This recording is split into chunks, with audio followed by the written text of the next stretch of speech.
WWE Hot News. So it is official.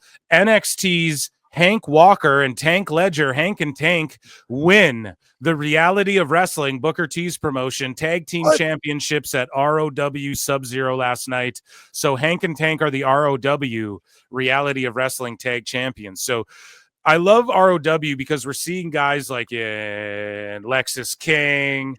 We're seeing guys like getting reps Hank in front of an audience. Right. And these are guys who are like still a little green for NXT, for the level NXT's operating at, but they're like they got their characters down and they're over, but like the in-ring needs a little work. ROW, perfect. Perfect. It's absolutely perfect. So let's watch this here. Shout out ROW. Almost like going to a different territory.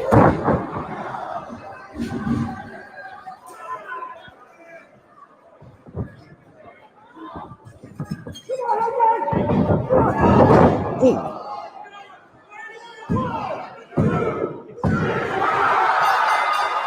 Big pop.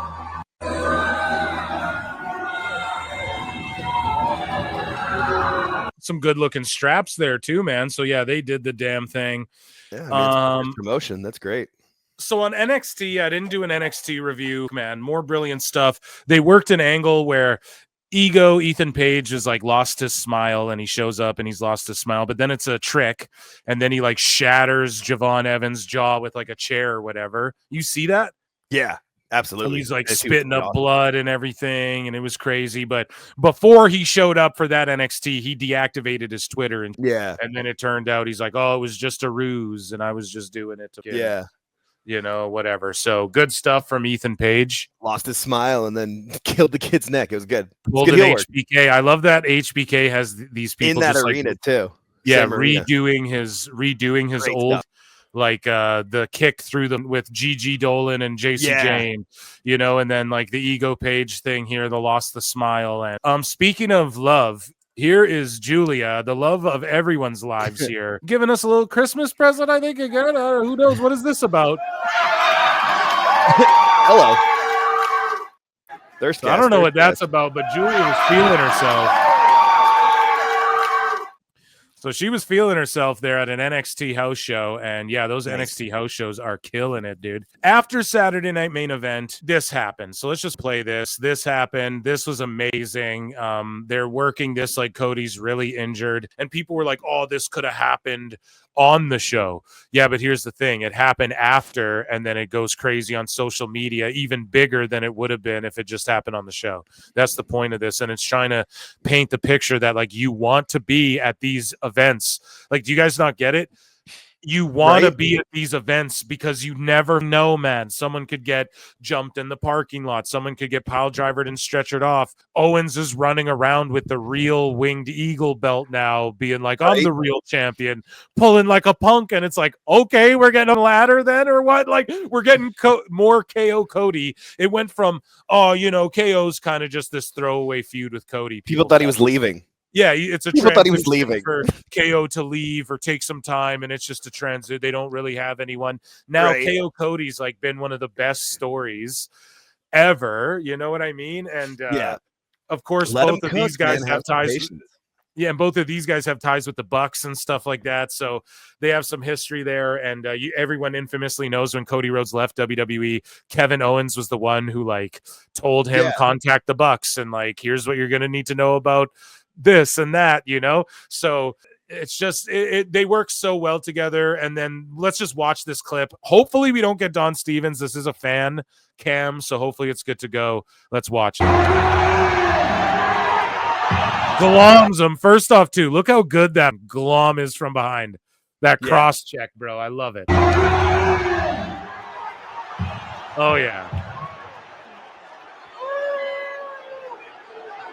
And then he does the package pile driver. Shout out Kevin Steen.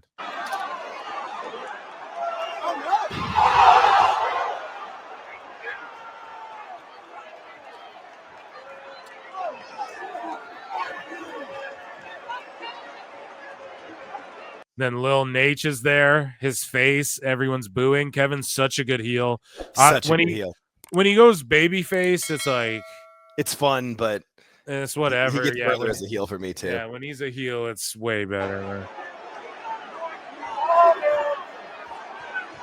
Right? It just works.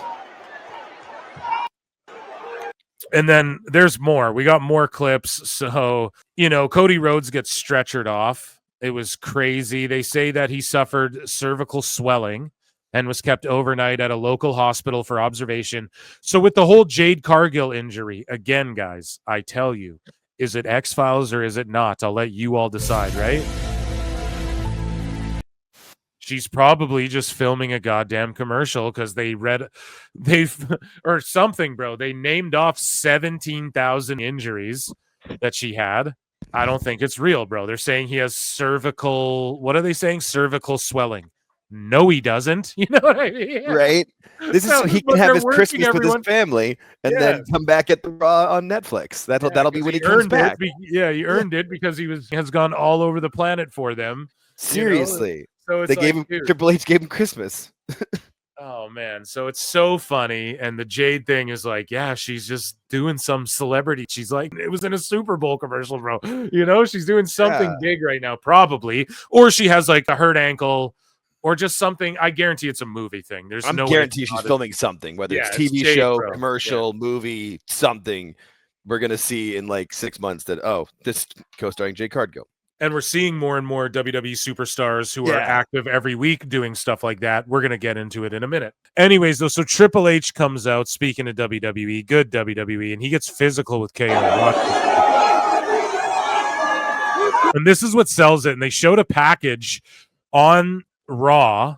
Yeah, and like there were, I tweeted out, I was like, yo, the moms in the crowd thought this was a shoot, because they showed like 10 moms in that crowd, like in tears, looking like, oh my God, is that supposed to happen? You know what I mean? Right. Yeah.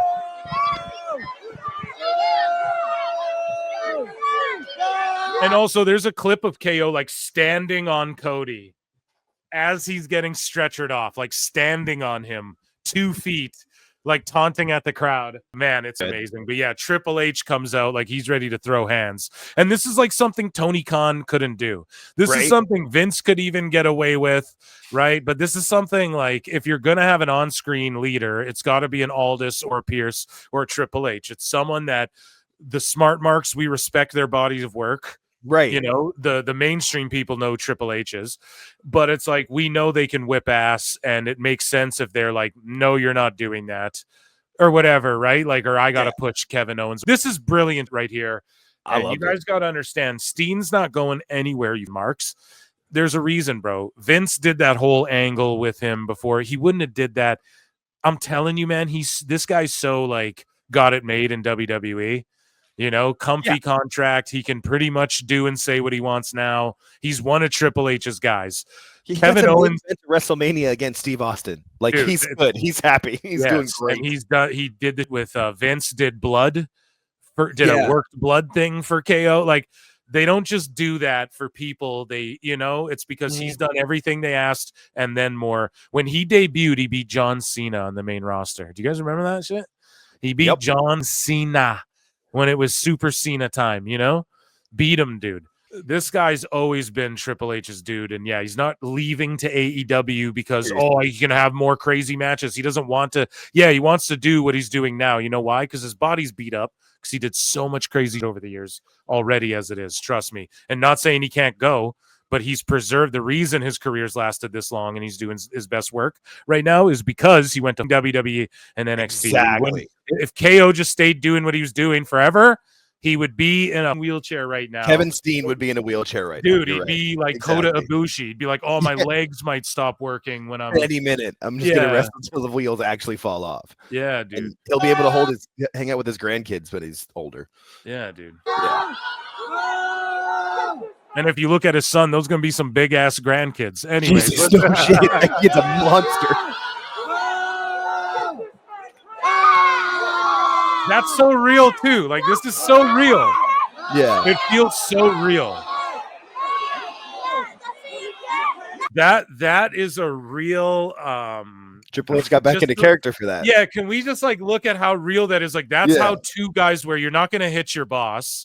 The boss isn't going to just smack an employee, but he like throws the belt out of his hand. Like, what are you doing?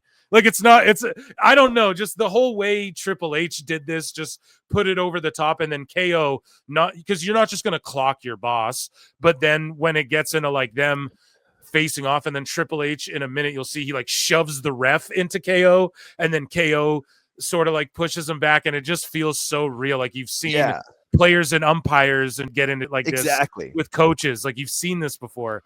I don't know. Let's watch it again. Like that part, like that to me, that made it feel real right there. The way he dropped the belt. Yes.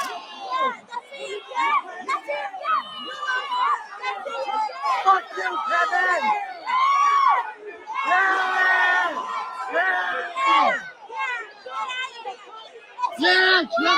Dude, that's real heat, bro. Yeah, I love that. Oh my God.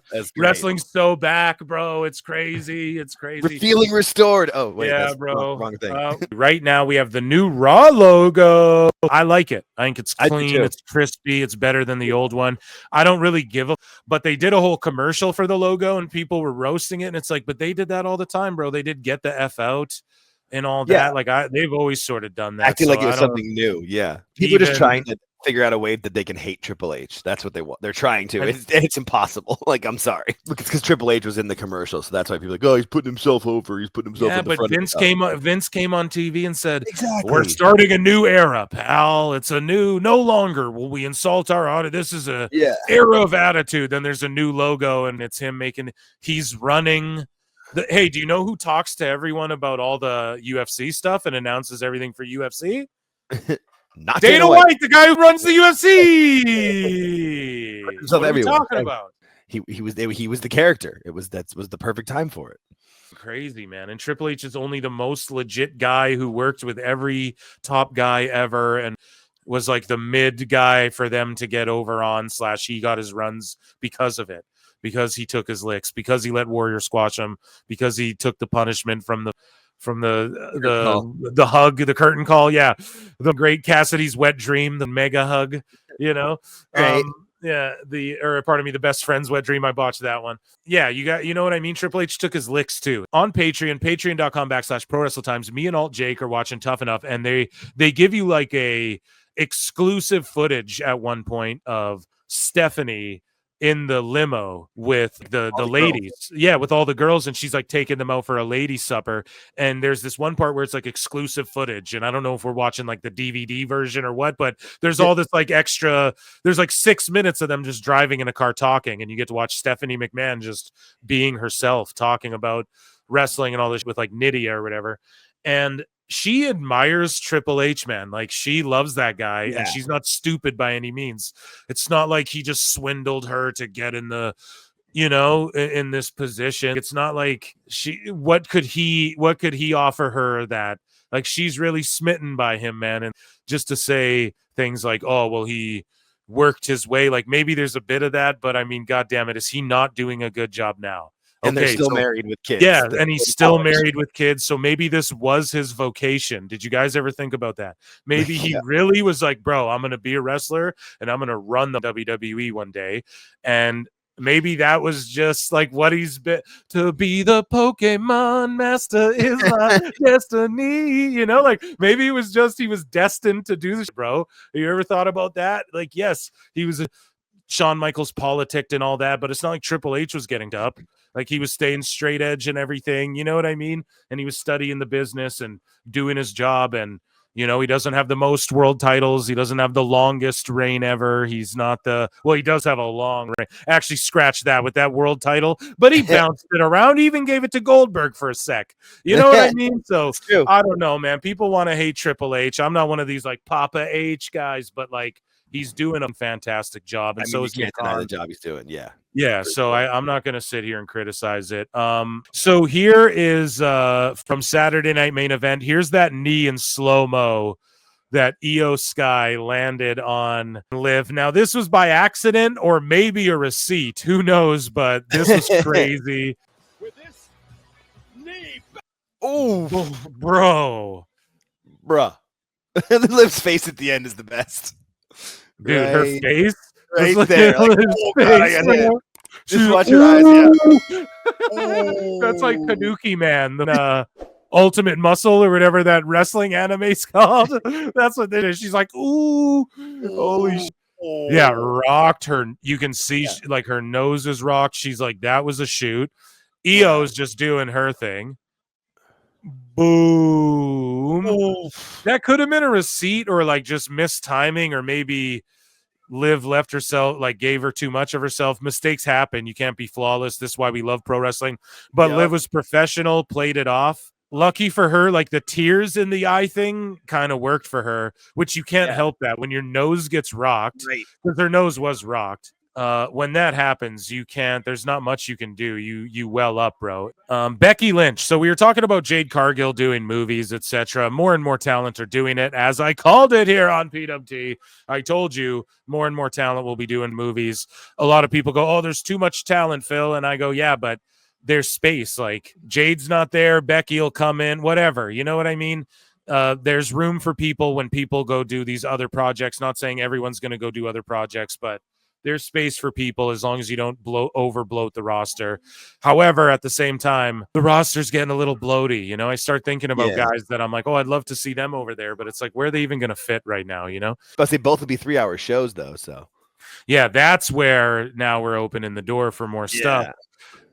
We got Becky Lynch here. So she says that she has been cast in the first season of Star Trek Starfleet Academy, set to premiere on Paramount in late 2025 or early 2026. So she is in this show. I mean, that's going to require, dude, that's Paul Giamatti in the show right there. Right. I mean, yeah, he's legit as they come as far as actors. So yeah, let's see her in the show. And who knows if she's a bit character, a recurring role, a regular, who knows, but she might need a month or two off every year and she can afford it. And WWE won't be lack of talent, you know, because of it. Here's more footage of the Triple H KO altercation here. We'll rip through this one. It's another angle with fans marking out. You love to see it. Right? Love it. That's so funny how he just pushes him like that. Imagine Tony trying to do that with like a power walk and trying to look strong. I should do it to Orange Cassidy, by golly. I know for sure I could. Christmas music icon Michael Bublé is a Chelsea Green fan. Long Island, New York, Bublé. Yeah. Bublé's an LA Knight fan too, chat. Yeah. Moving along here. Here we go. A little Christmas present here. We've left a few presents under the tree here. Thirstcast had to hydrate a little bit. Okay, so moving along. She's a star, man. She's a star.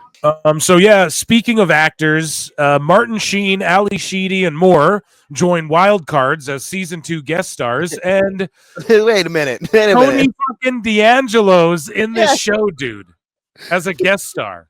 With Tony fucking D'Angelo, bro. So he's an NXT guy. He's their North American champion. He's that's awesome. A regular every week, and he's gonna go be on this show. So I don't want to hear about CM Punk's about to star in like some horror flick or whatever that they announced. Yeah. He's still on Raw and doing his thing. Like you're going to see more of that in WWE. They're not. It's only benefits them if their stars can wrestle and go and do part of movies. The mainstream. Yeah, exactly. Vince never got that. He always wanted to keep it in house, and that screwed him. Yeah, exactly. Especially because he wanted to make movies and do everything mainstream, but he wanted to create it all himself. Yeah, and that's where you get no holds barred. Ben. Like, no, dude, these channels already exist. You got to go and like exploit what you have and exploit what they have and work together. You know, exploit in a good way. Like you guys work together and make it mainstream. So speaking of CM Punk, we're talking about the GOAT Punk here, and great. He responds to Adam Page, who will read below the tweet. We covered it on the show. Hangman Page talking about Logan Paul, who just made more waves than Hangman ever could by just having a fake 1-week retirement. Yeah. Logan Paul uses the buckshot lariat, does a couple other moves. Hangman goes, I hope the next person they give half my moveset to is at least kind of cool.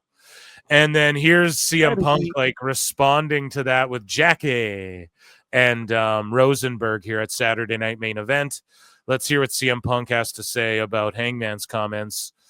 Let's go. Yeah. And by the way, and the move set was so amazing. And by the move set. Sorry. Tell me why. It's nerdy. That's garbage. It's garbage internet wrestling. If you say that, you're an idiot. Sorry. What else is on the list? No, we're on to something here.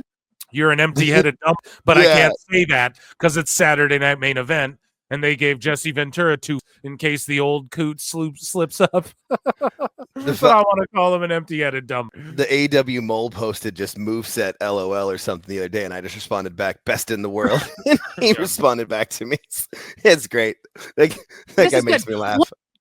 What else should people not say? What else? That's one of them. He's right. That's one of them. Oh God, especially if you're a wrestler and you say moveset. No, then you're a total. That 100% tells me that you don't know what the hell you're doing. So how about this? And by the way, what a it's line! Funny too, because it's a joke to them. Yeah. And people are like, "Oh, he lives rent free in Punk's Right? head." No, guys, there's a difference between rent free and Taking a chance to crack a joke. Or just going on, like seeing what's in the IWC and keeping your finger on the pulse. So you got to know what Hangman said, because if you just open Instagram for 1 minute, it's going to be. You think Hangman's not in Punk's algorithm when he publicly beefed him? Hangman's probably in his face all the time. That's what the algorithm does. It's trying to outrage you as much as it can, you know? So, like, this motherfucker. Get you to interact. Yeah, dude, he saw it. Someone probably tagged him in it. It's a laugh. They probably all share it around. Him and Jackie and Jay Uso probably had a laugh about that at a hockey game, and it is what it is. But WWE Saturday Night Main Event did 1.59 viewers, 59 million viewers on NBC, but the total viewership was so ABC had 1.89 on the linear, NBC had 1.59, whatever you factor in the Peacock or whatever, it was 2.3 million is the number that like Variety's running with, and more reputable outlets. I mean, someone from Variety could make up too. I mean, it's not like it. And it was live on YouTube in like the UK and the rest of the world too. So I wonder what those numbers would have been. Yeah, and like the WWE main channel is like the 11th most subscribed channel in all of YouTube or something like that, or it's in the top 10 or something. It's in that top numbers. Like, they're doing well. Yeah, they're doing well, Jake. But I'll criticize it because Dose was like, I'd consider 1.59 a flop for WWE and NBC, and I was like, damn, why? Like, why? Like, explain it to me. And he's like, SNL in the same time does like 4.3 million and like or something. I was like, so anything under like 2.9. The way he broke it down, I was like, so roughly 3 million is for them. And he's like, yeah, I would assume so, type thing. But I don't know how much. Maybe they do look at this as a success. Like, I'm used to seeing 400,000 people watch wrestling on Saturday night. So this was really cool. And I mean, I think a lot of holiday parties are going on in December too. Like, it's one of the reasons why they don't do it Saturday Night Live during this time of year of certain things. So I mean, exactly. But 2.3 million people sat around and watched Saturday Night Main Event. Right, roughly 2.3 million watched a Saturday Night Main Event, stayed in instead of went out, and that's probably just United States numbers, let alone what was exactly. So that's a W, man, in my book. So. Here's more KO and his dastardly deeds here. I forgot this was in the bookmarks. Here's him standing on Cody on the stretcher. Just brilliant. And shout out George. There's a Bills fan right here. Was in Long Island. I love seeing Jamie Noble out there every time.